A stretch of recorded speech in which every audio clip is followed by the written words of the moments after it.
verso 30. Vamos a leerlo todo a una sola voz.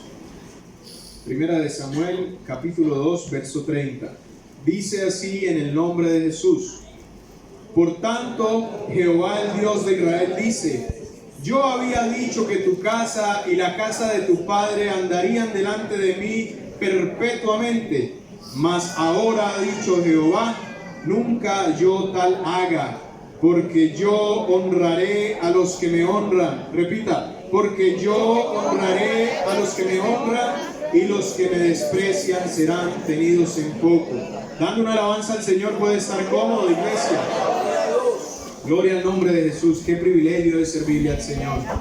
Qué gran privilegio es servirle al Señor. Amén. Bien, yo quiero en esta hora compartir con ustedes, si el tiempo me lo permite, acerca de un secreto. A ver, ¿cuántos saben guardar secretos? ¿Sí o no? Amén. ¿Sí? Bueno, allá arriba en el mezanín, ¿saben guardar secretos? ¿Uno nomás? Bien, yo quiero hablarle, iglesia, en esta hora acerca de el secreto de la bendición. El secreto de la bendición. Usted y yo lo acabamos de leer. Honrar a Dios. Dígale al que está ahí a su lado: honra a Dios y te irá bien. Honra a Dios y te irá bien. Honra a Dios y te irá bien. El secreto de la bendición es honrar a Dios. Amén. Bien, acabamos de leer el versículo que habla acerca de un juramento o una palabra que había dado Dios al sacerdote Elí. Dios había hablado y había dicho que él iba a estar perpetuamente con la casa de Elí, con su generación y con todas las generaciones de ahí en adelante. Sin embargo, dice, y vemos algo atípico en el comportamiento de Dios, porque dice que yo había dicho esto, esto y esto, pero nunca yo haga eso. ¿Cómo así? ¿Será que se contradice Dios? ¿Será que se le fueron las luces a Dios? Porque había una orden clara y era que iba a estar con ellos perpetuamente. Sin embargo, a causa de algo o de alguien o de algunos, Dios cambia de decisión y dice: ¿sabe algo? Nunca yo tal haga. Más bien voy a dejar una promesa para aquellos que, si la cumplen, les irá bien. Dice entonces el Señor: porque yo honraré a los que me honran. Hoy en día se habla acerca de la honra y muy pocas personas saben a qué hace referencia esta palabra. Yo hice el sondeo en mi trabajo, en la oficina. Le pregunté a mis compañeros y les dije: oye, ¿sabes qué significa honra? Y de 5 que pregunté, ninguno supo darme la respuesta. Quizás es algo que se ha ido perdiendo con el pasar del tiempo. Hoy, hermanos, yo quiero hablarles acerca de la honra. Dice que la honra es igual a peso. Es decir, al peso que usted le da a algo o a alguien. Dice la palabra, el mandamiento que hay con propósito es, con promesa es: honra a tu padre y a tu madre para que te vaya bien, ¿ok? Entonces, hablando en ese orden de ideas, diría uno que el peso o la importancia que yo le doy a mi padre o a mi madre, eso conlleva más cosas. Es lo que me va a indicar si me va bien o no.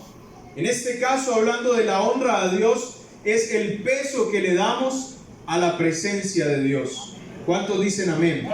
El peso que le damos a la presencia de Dios. También se habla acerca de la importancia que yo le doy a Dios, la importancia que tiene Dios en mi vida, el respeto. Enaltecer también es sinónimo de honra. Admiración, yo admiro a Dios. Obediencia, reconocimiento, gloria, reputación, aprecio, todos ellos son sinónimos de la palabra honra.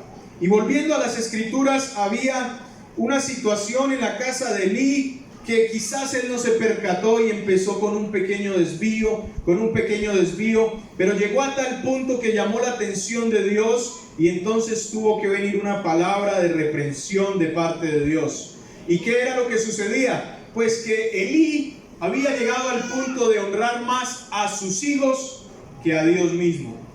porque él era el sacerdote, era el encargado de administrar los sacrificios, y resulta que llegaban los sacrificios a la casa de Elí, y entonces sus hijos, que se llamaban Ofni y Finés, decían: oye papá, ese becerro está como gordito, como bonito, ¿qué tal te parece si este fin de semana lo podemos preparar como en un asado a la parrilla, una barbacoa bien rica, lo podemos preparar así o asá?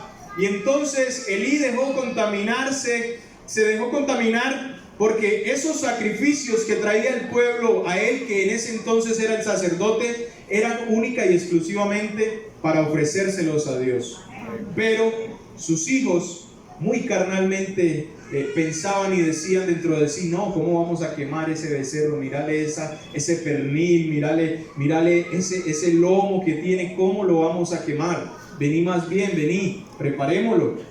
Y dice así que poco a poco fue hallándose eso en la vida de los hijos de Elí, a tal punto entonces que Dios dice: ya, acabé con esta promesa que tenía para ti y simplemente se la voy a dar a aquellos que me honran. Yo honraré a los que me honran. Y finalmente dice la escritura que Ofni y Finés fueron condenados a muerte. Dice que Dios le dijo: el mismo día morirán tus dos hijos. Y así fue, se cumplió la palabra de Dios.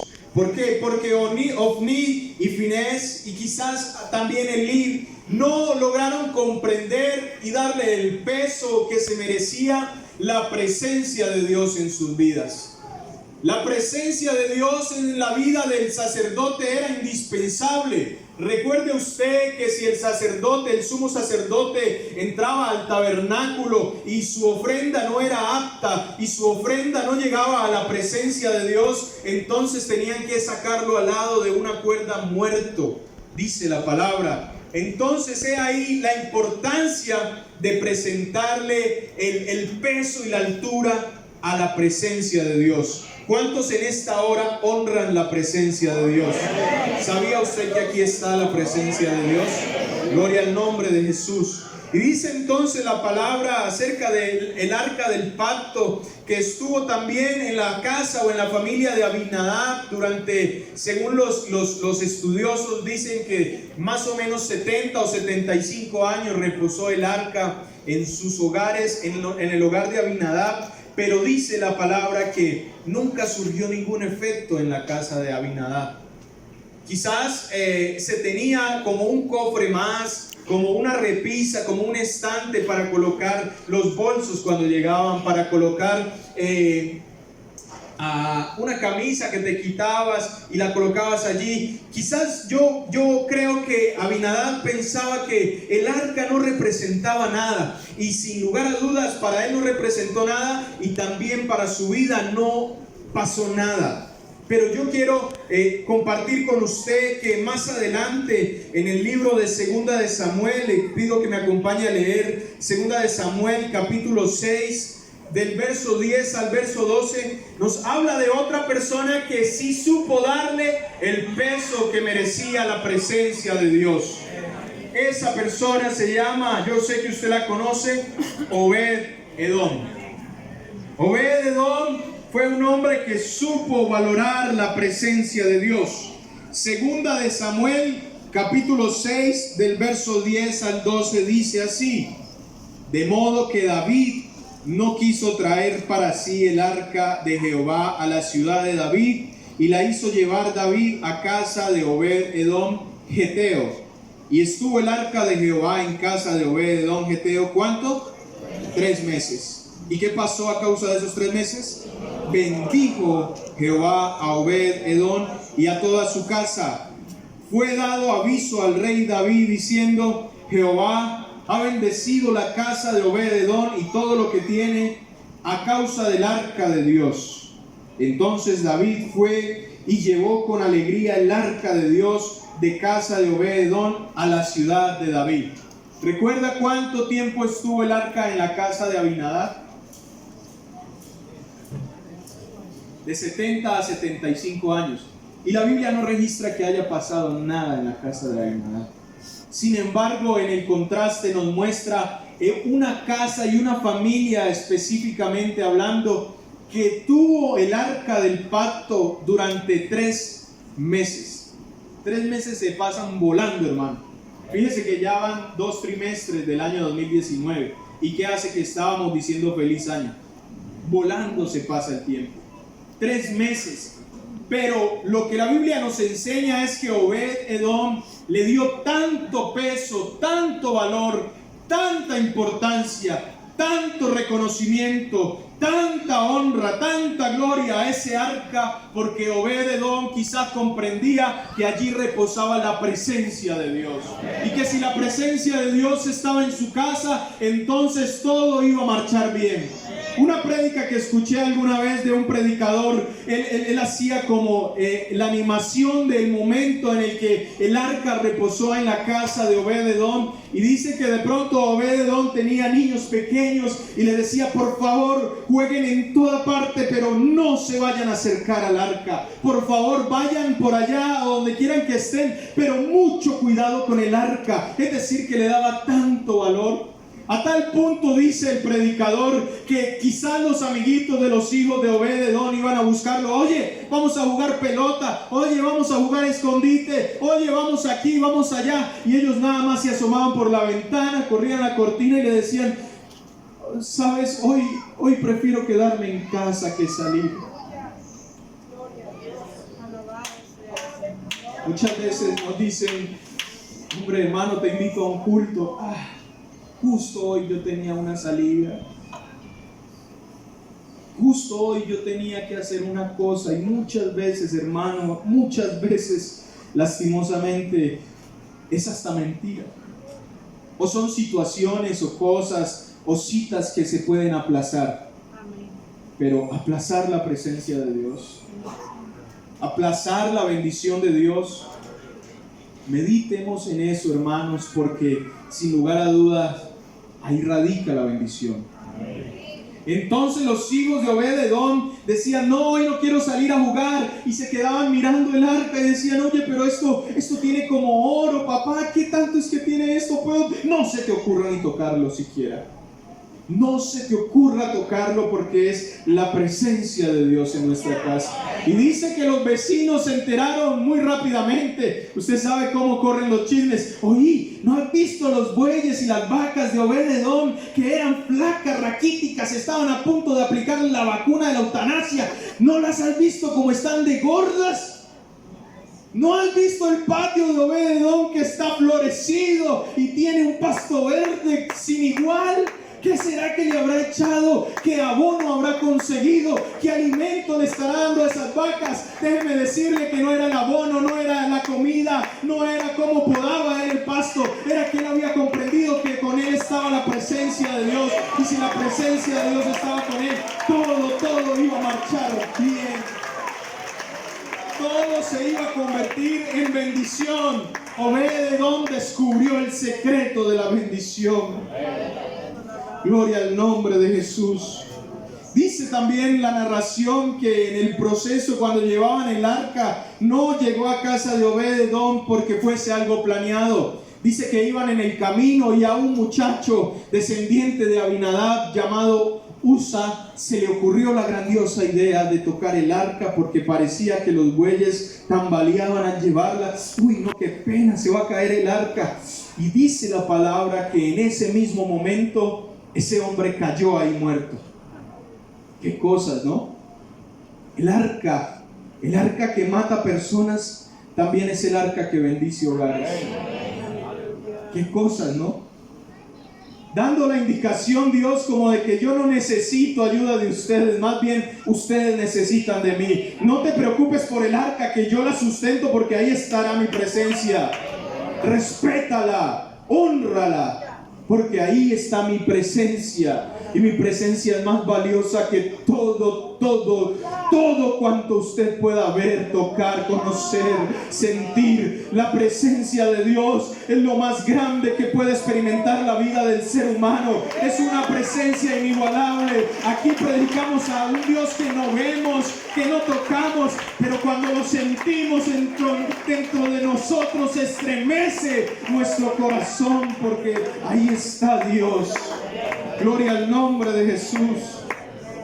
Obed-edom y todos sus hijos junto con su esposa honraron la presencia de Dios en su hogar al tener el arca, a tal punto que se corrió la bola y llegó el rey David y dijo: oh, ¿cómo así que hasta la casa de este tipo que es geteo llegó la bendición? No, eso no es sino una muestra de que Dios quiere bendecirnos. Y mandó David por el arca, no importa, 3 meses, fueron corticos, pero Obed-edom y su familia supieron aprovechar esos meses.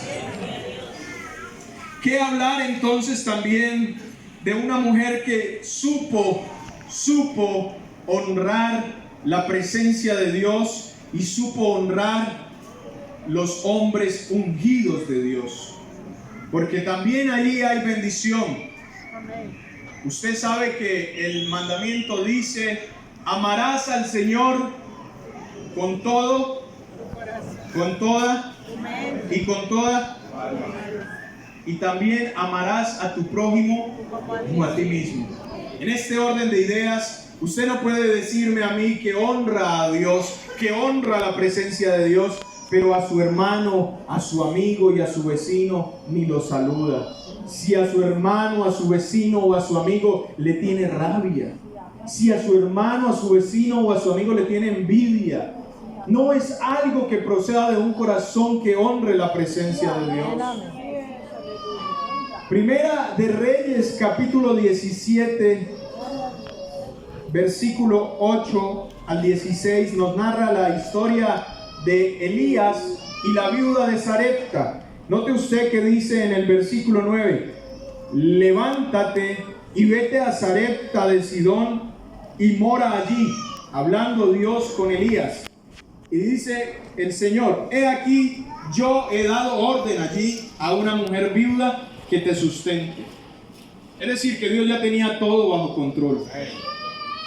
Todo bajo control, hermano. No he visto justo desamparado, ni su descendencia que mendigue pan. Posiblemente usted no sabe con qué va a pagar mañana una deuda o con qué va a comer mañana, pero Dios ya tiene preparado su sustento. Pero Dios ya tiene preparada su bendición, iglesia. Gloria al nombre de Jesús. Levántate, vete a Sarepta, he aquí yo he dado orden allí a una mujer viuda que te sustente. Entonces Elías, un hombre de Dios, hizo caso, se levantó y se fue. Dice que cuando llegó a la puerta encontró a una mujer que recogía leña y él la llamó y le dijo: te ruego que me traigas un poco de agua en un vaso para que beba. Y esa mujer tiene una particularidad increíble, note usted. Y ella dijo: bueno, Señor, y se fue. Y dice que como que había dado 3, 4, 5 pasos y Elías le dijo: oye mujer, ven acá. Ay, aparte de tener sed, tengo como un hambre. ¿Tienes de pronto algo de comer, una torta o algo que me puedas preparar? Y entonces le dice: ay, Señor, si usted supiera. Señor, si usted supiera que solamente tengo una tinaja de harina y un poquitico de aceite en una vasija. Y la palabra que lanza el profeta es: no tengas temor, ve y prepárame a mí primero y vas a comprender. Y usted y yo quizás, humanamente hablando, diríamos: pero ¿cómo se te ocurre, hombre profeta, hombre de Dios, si te estoy diciendo que no tengo sino un puñadito de harina y un poquito de aceite? Quizás lo estoy reservando desde hace 3 días porque va a ser mi último bocado. Porque dice ahí la escritura que esa mujer había dicho: vamos a comer esto, mi hijo y yo, y luego moriremos. Quizás estaba aguantando ella 2, 3 días, aguantando el último momento para poder dormir o morir en paz, saciadita. Y viene el hombre de Dios y le dice: oye, prepáramelo a mí primero. ¿Qué diría usted? No, pues, es ilógico. ¿Cómo me vas a pedir que te dé a vos si es que es lo único que me queda? Es razonable que nos pidan. Si usted abre su nevera y ve su mercado ahí completico, lleno, y hasta cosas acá afuera, y ve a su hermano aguantando hambre o en una necesidad: hombre, tené tomate, doy esto. Claro, cualquiera lo haría. Pero el único bocado que tenía, dárselo al hombre de Dios, perdón. En esa mujer, ¿sabe qué hubo? Hubo obediencia. Obediencia es sinónimo de honra. Y entonces esa mujer, sin reprochar cosa alguna, sin pronunciar palabra alguna, se fue y le preparó. Y ahí le suelta el profeta una bendición de parte de Dios y le dice: oye, ve y prepara y tráemelo, y después harás para ti y para tu hijo, porque Jehová Dios de Israel ha dicho así: la harina de la tinaja no escaseará, ni el aceite de la vasija disminuirá. Iglesia, ¿usted comprende eso? Iglesia, ¿usted comprende eso? Iglesia, obedece en esta hora al nombre de Jesús, y te aseguro que la harina no va a escasear, que el aceite no va a disminuir, que en tu vida siempre habrá bendición. Iglesia, por aquí no me entendieron, dijo el pastor. Iglesia, la harina no va a escasear, el aceite no va a disminuir, en la medida que usted y yo aprendamos a honrar y a valorar la presencia de Dios. Gloria al nombre de Jesús. Bríndale un aplauso a Él, porque Él es digno de la alabanza. Gloria a Dios. Gloria a Dios. Qué hermoso tener la obediencia que tuvo esa mujer en esa ocasión. No importa que no haya para mí, sin lugar a duda este hombre viene de Dios, y la harina no escaseó, dice la palabra. No escaseó. Y eso entonces, hablando del Antiguo Testamento, en la situación en la que ni siquiera podían comprender cómo era la presencia de Dios. Pero ahora quiero adentrar en el Nuevo Testamento, donde compartieron con el mismo Jesús. Y es ahí donde quiero centrarme un poco. Le invito a usted a que abra la Biblia en el Evangelio según San Lucas, capítulo 7. Vamos a ver otra mujer que reúne muchas características de honrar a Dios. Evangelio según San Lucas, capítulo 7, desde el verso 36 hasta el 50 nos narra esto. Yo voy a ir leyéndole graneadito esta historia. Pocas historias, hermanos, iglesia, pocas historias en el Nuevo Testamento nos presentan un relato de amor tan grande hacia Jesús.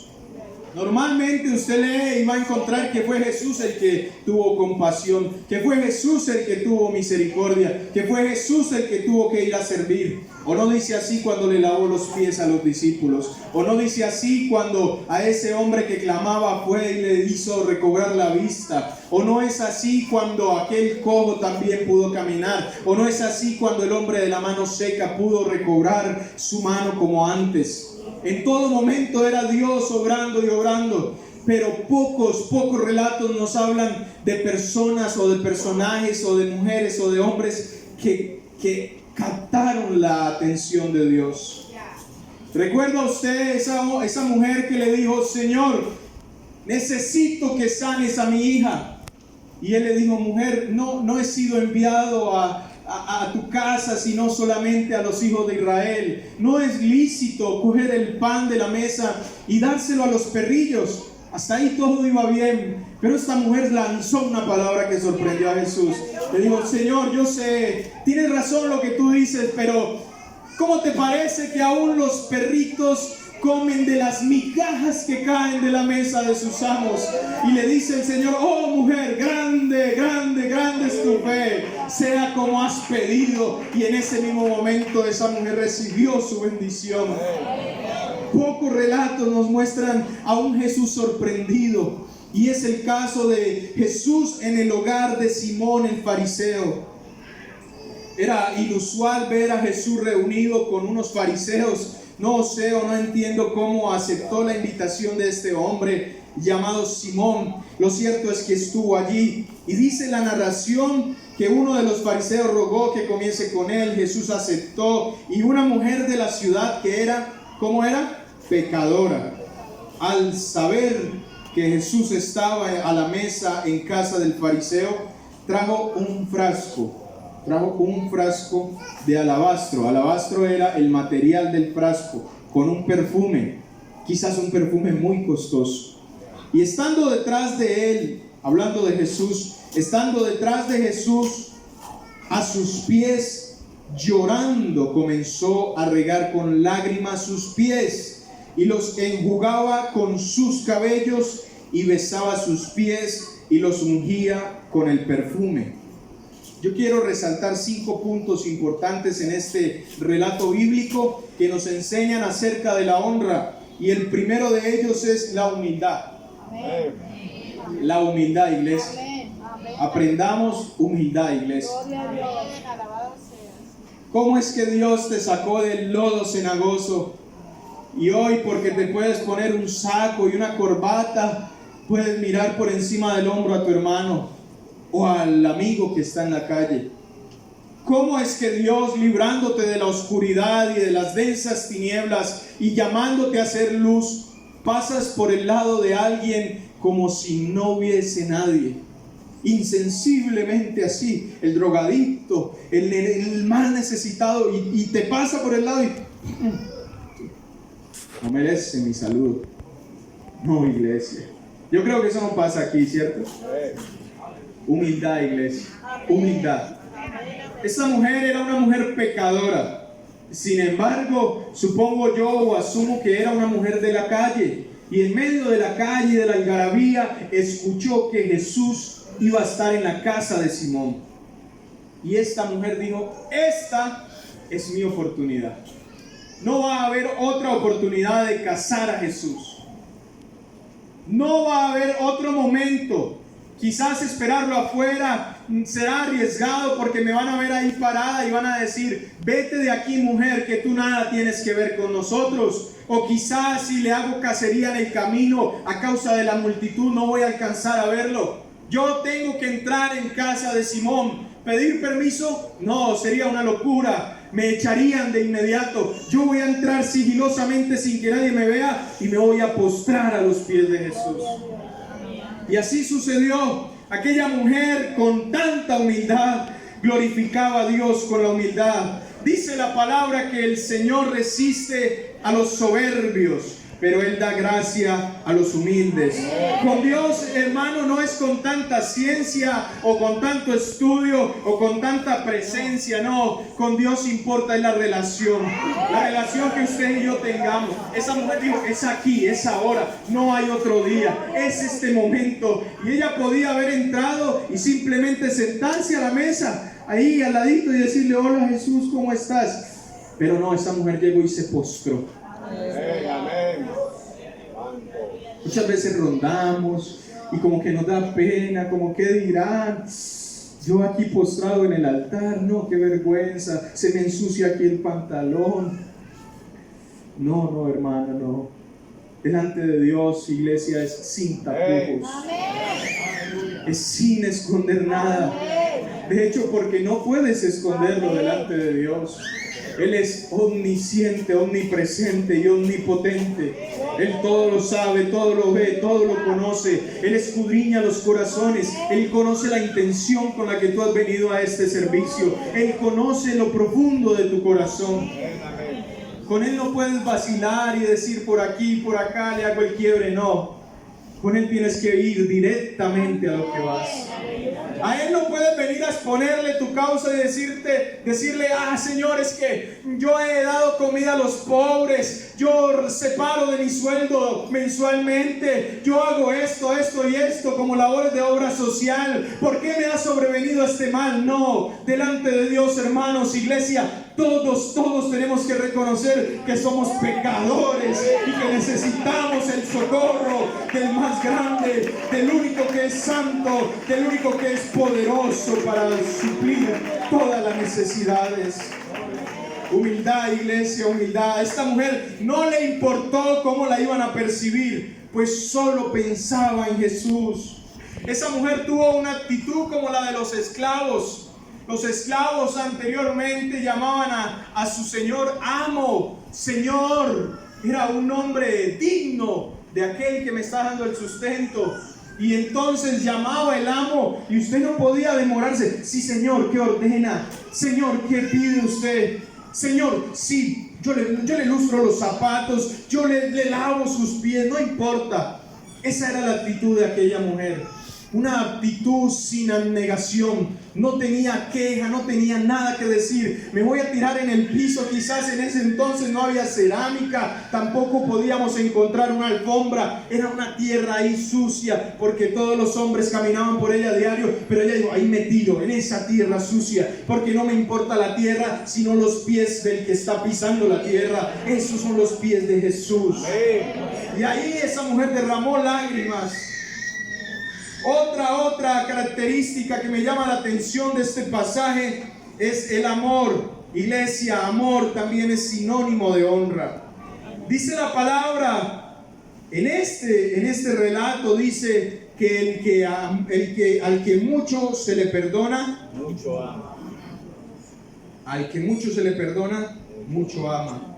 Quiere decir entonces que ella amó mucho al maestro. Porque avanzando en la lectura, entonces dice que se tiró y entonces dijo dentro de sí, Simón, si este fuera profeta, conociera quién y qué clase de mujer es la que le toca, que es pecadora. Entonces respondió Jesús, conociendo el pensamiento de aquel hombre, y le dijo, Simón, te voy a decir una cosa, ¿cómo te parece que habían dos deudores y uno debía 500 denarios y el otro simplemente 50?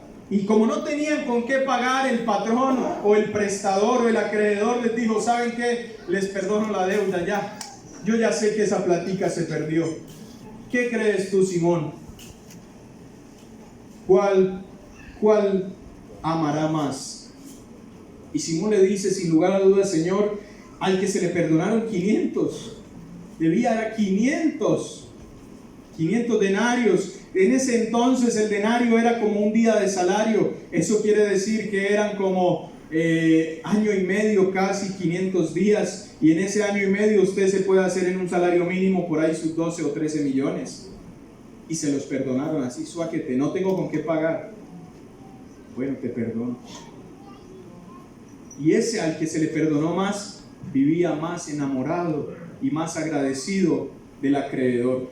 Entonces Simón le dice, ok, Señor, sí, está bien, al que más se le perdona, más debería de amar. Y el Señor le dice, rectamente has juzgado. Y vuelto a la mujer, entonces le dijo, ¿ves a esta mujer, Simón? ¿Ves a esta mujer que está aquí delante de tu casa y delante de tus amigos? Cuando entré a tu casa, no me diste agua para mis pies. Era costumbre que cuando llegaba a la visita pudieran traer una tinaja o algo para limpiarle sus pies, quizás empolvados del camino. Pero cuando vine a tu casa, Simón, ni siquiera trajiste agua para mis pies. Mas esta mujer no ha traído agua. Esta mujer ha regado mis pies con sus lágrimas y los ha enjugado con sus cabellos. Tú no me diste beso de bienvenida, mas esta, desde que entré, no ha cesado de besar mis pies. No ungiste mi cabeza con aceite, mas esta ha ungido con perfume mis pies. Por lo cual te digo que sus muchos pecados les son perdonados, porque amó mucho, mas aquel a quien se le perdona poco, poco ama. Y a ella le dijo, tus pecados te son perdonados. Y los que estaban juntamente sentados a la mesa comenzaron a decir, ¿quién es este que también perdona pecados? Pero él le dijo a la mujer, tu fe te ha salvado, ve en paz. Fíjese la recompensa tan grande que tuvo esta mujer. Aparte de que se le perdonaron los pecados, también se fue con la salvación. Es algo grande el encuentro con el maestro. Pero solamente de ella, de su actitud, dependía si aprovechaba la oportunidad o no. ¿O qué diríamos del ladrón en la cruz? Señor, acuérdate de mí cuando estés en tu reino. De cierto te digo que hoy mismo estarás conmigo. Un momento, un instante, saber aprovecharlo vale la salvación. Un momento saber aprovecharlo vale la bendición. Un momento saber aprovecharlo en Dios vale la sanidad que tanto has venido buscando. Un momento aprovechado en Dios vale la solución a ese problema que te está aquejando, que no te está dejando dormir. Un momento a los pies del Maestro puede cambiar tu vida por completo, iglesia. Gloria al nombre de Jesús. Gloria, gloria, gloria a Dios.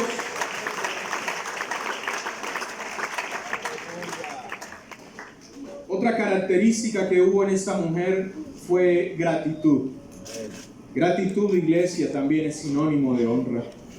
Debemos de entender que somos perdonados. Nunca se nos puede olvidar eso, iglesia.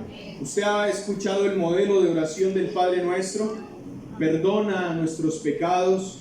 ¿Cómo? Como nosotros perdonamos a los que nos ofenden.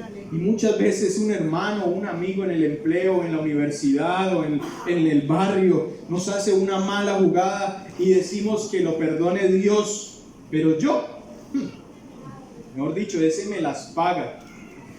¿Y con qué cara nos venimos a presentar delante de Dios?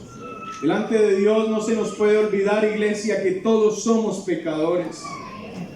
Delante de Dios no se nos puede olvidar que muchos quizás en otro tiempo querían morirse porque no había sentido en sus vidas y apareció la mano de Jesús. Delante de Dios no se nos puede olvidar cuando vivíamos de pastilla en pastilla, porque si no la tomábamos no aliviaba nuestro dolor, y un día Dios, Cristo, te sanó de la enfermedad. No se nos puede olvidar, iglesia, cuando poníamos las manos en la cabeza sin saber qué hacer. No tengo salida para este problema, pero al día siguiente Dios solucionó tu problema. No se nos puede olvidar, iglesia, que cuando el pecado reinaba en nuestros hogares, Cristo entró a reinar en ellos. No se nos puede olvidar, iglesia, que cuando la muerte o la cárcel nos seguían con pisadas de animal grande, el Señor desapareció a nuestros enemigos. El Señor desechó a los que nos juzgaban. No se nos puede olvidar, iglesia. No se nos puede olvidar cuando no teníamos ni qué comer, ni qué vestir. No teníamos dónde dormir siquiera. Pero aún así Dios, su mano no se acortó. Su misericordia fue desde la eternidad y hasta la eternidad. Hasta aquí el Señor nos ha ayudado, iglesia. No pienses que estos 10 o 20 años has logrado todo esto por tus manos.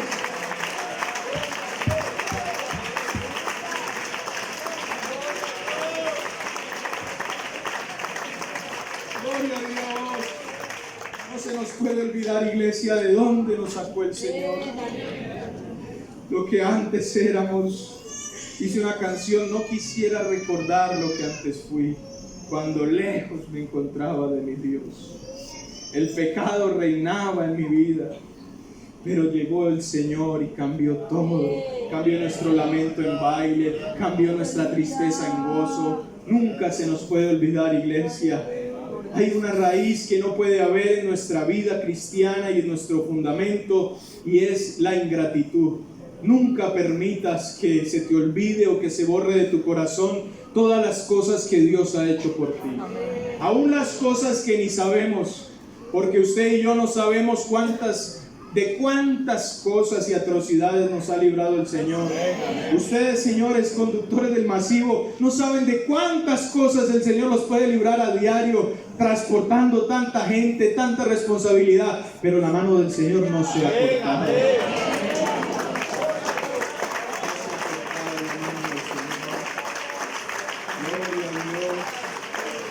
Gloria a Dios.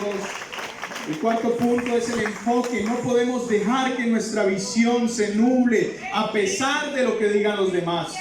Porque es que una cosa es lo que te dice Dios: te bendeciré y serás bendición, contigo estaré yo en la angustia, te libraré y te mostraré nueva vida. Y viene alguien y te envenena la cabeza y te llena y te dice: vos ¿qué vas a poder? Vos no sos capaz. ¿Cómo se te ocurre que vas a lograr completar 1 millón para esa cuota? ¿Cómo se te ocurre que vas a poder mandar tanto para allá para tu familia? ¿Cómo se te ocurre que vas a tener con qué darte un gusto el domingo? ¿Cómo se te ocurre? No te dejes inundar la cabeza, iglesia, de los dardos del enemigo. Porque finalmente ese que te dice cómo se te ocurre no es el que te salvó. Ese que te dice cómo se te ocurre no es el que te ungió. Ese que te dice cómo se te ocurre no es el que te salvó y te ungió y te llenó de su poder.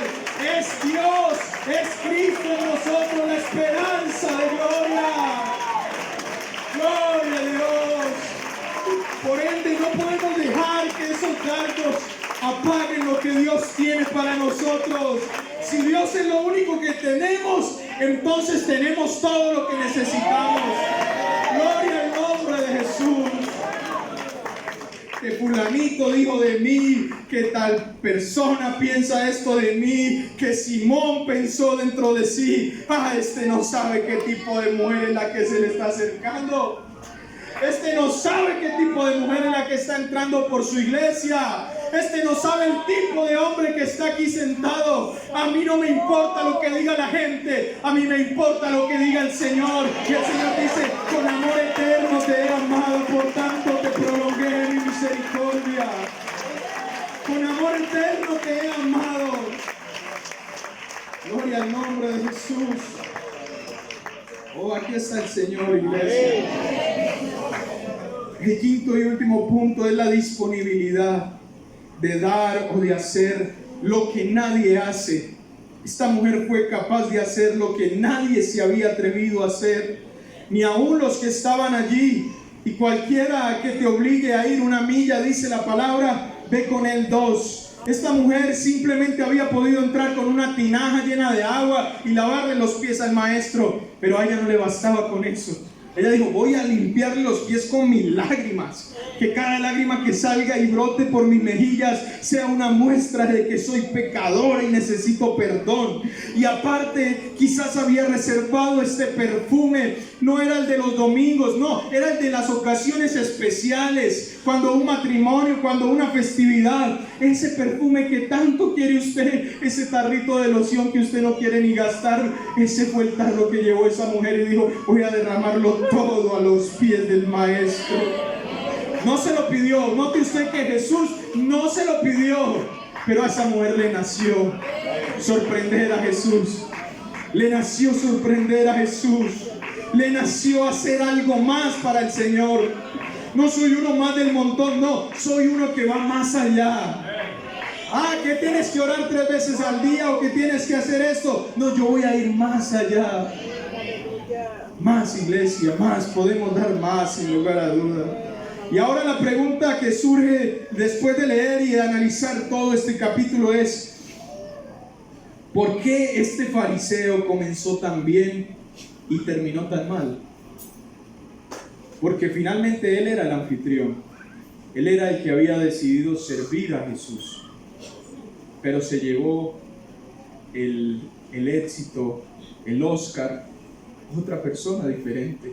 Y terminó él siendo el antagonista. ¿Por qué si iba todo tan bien terminó tan mal?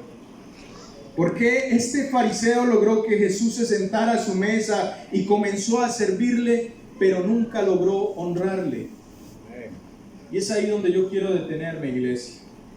Muchas veces creemos y consideramos que con el solo hecho de venir a la iglesia tenemos una salvación asegurada. No falto martes, ni jueves, ni viernes, ni domingo. Vengo a la oración los lunes y voy al discipulado y participo en los lugares de predicación. No basta, iglesia. Porque no es tanto el tiempo, no es tanto la cantidad, sino la calidad con la que haces las cosas para Dios. No es 2 horas que te pasas arrodillado, no. Es los 5 minutos que tú le dices lo que tienes en tu corazón. Ese es el momento de oración en el que ni palabras salen de nuestra boca. Es el momento en el que gemimos, en el que clamamos, porque tenemos una dependencia absoluta de Dios. Es ese momento el que hace que las cosas valgan la pena, iglesia. Es ahí donde podemos, aparte de servirle, honrarle. Quizás la actitud del fariseo no fue la mejor y tuvo una actitud errónea porque no supo valorar quién tenía al frente. No supo valorar, y en vez de valorar la presencia de Dios, se puso a criticar. Difícil eso, iglesia. Difícil el chisme. Difícil es la murmuración. El Señor nos libre de eso en esta hora, porque no es nada productivo. Muchas veces Dios tiene una bendición increíble preparada para ti en un servicio, pero a ti te interesa más cómo vino vestida fulanita o si fulanito se arrodilló a orar. Yo quiero darle un consejo, iglesia. usted viene a hacer un culto entre usted y Dios. Nadie más tiene por qué saberlo. Que si usted llora, no le dé pena. Y si usted ve a otro llorar, no le interese. Eso es ser con Dios.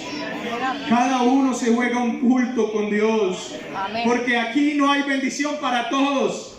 No, aquí la bendición te la ganas vos. Solo vos. Porque Dios, sin lugar a dudas, en todos los servicios habla. Usted decide si oye. Amén, gloria a Dios.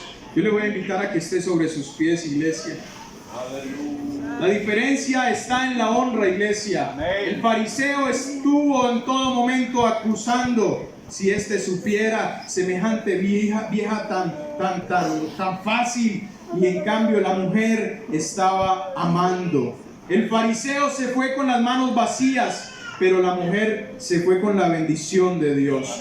Que nuestra vida sea sinónimo de honra, así como la de Mesán, Sadrach y Abednego, que aunque les obligaban a postrarse o si no los tiraban al horno, bueno, voy con todo para Dios. No me importa el horno, no me importa la adversidad, yo solamente voy en vista de Jesús, voy en pro de Jesús. Esa honra que llama la atención de Jesús, así como la de David cuando danzaba de felicidad porque el arca iba de regreso a su vida, así como la de Daniel cuando le dijeron: te tiramos a la fosa, pues que me tiren porque de allá el Señor me librará, así como la de Samuel, una vida entera consagrada al Señor, así como la vida de Josías, que desde pequeño quiso hacer la voluntad de Dios, así como Mardoqueo, un hombre que intercedió por su pueblo y obtuvo la recompensa, así como la mujer pecadora, o así como el centurión romano que reconoció que Jesús estaba delante de él y le dijo: solamente di la palabra.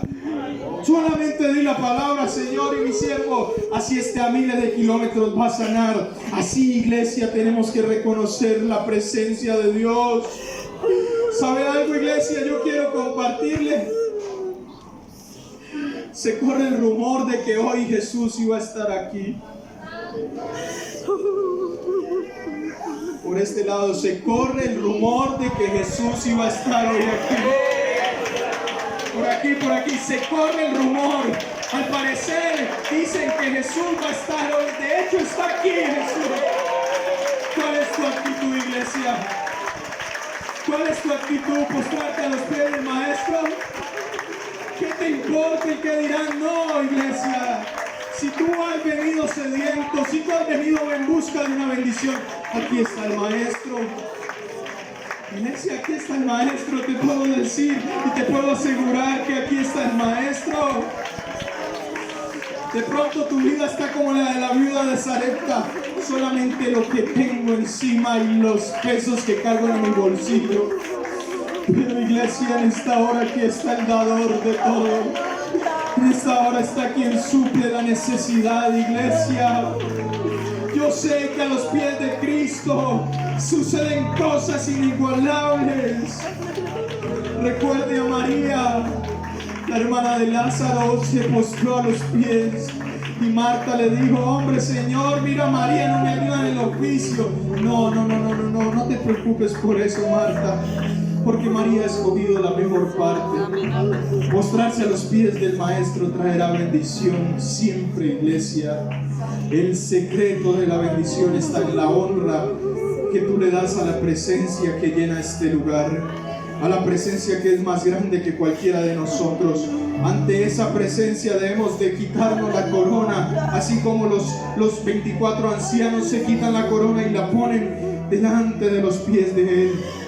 Él es digno, iglesia, porque Él se humilló hasta lo sumo, iglesia, porque Él lo dio todo, iglesia, por amor a nosotros.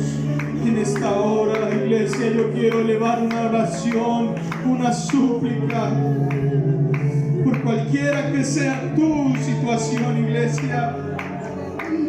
Y finalmente, revolviendo al principio, al primer versículo: yo honraré a los que me honran. ¿Sabe usted qué es obtener ese peso delante de Dios? Porque una cosa es usted honrar a Dios, pero otra cosa es que Dios me honre a mí. Uy, iglesia, eso es muy grande. Es muy grande que Dios me honre a mí, iglesia. porque cuando es honra es la voluntad de Dios, porque Él va a honrar la relación que has tenido con Él, y cuando Dios te honra, te va a dar, así como dice el dicho, hay cosas que el dinero no puede comprar. Para todo lo demás existe Mastercard. El obtener honra de parte de Dios es algo que el dinero nunca va a poder comprar. Porque Dios dice que un corazón contrito y humillado no lo despreciará. Vamos a orar, iglesia, vamos a orar en el nombre de Jesús. Señor Dios poderoso, delante de ti, oh Jesús, estamos. Traemos nuestras vidas, nuestros talentos, nuestras aptitudes, Dios, todo lo que nos has dado delante de ti, Señor, porque queremos honrarte, que nuestra vida tenga un olor grato, un perfume que llegue hasta tu presencia, Señor Jesús. He predicado tu palabra, Dios. Sin lugar a duda ha sido lo que tú me has dicho, Dios. Por eso en esta hora yo sé, Señor, que estas personas que han pasado hasta aquí adelante, Señor, han pasado con una actitud de humildad y de reverencia, con una actitud de amor, porque al que mucho se le perdona, mucho ama. Oh Señor, glorifícate en la vida de ellos. En esta hora es mi deseo, Señor. Glorifícate, Jesús.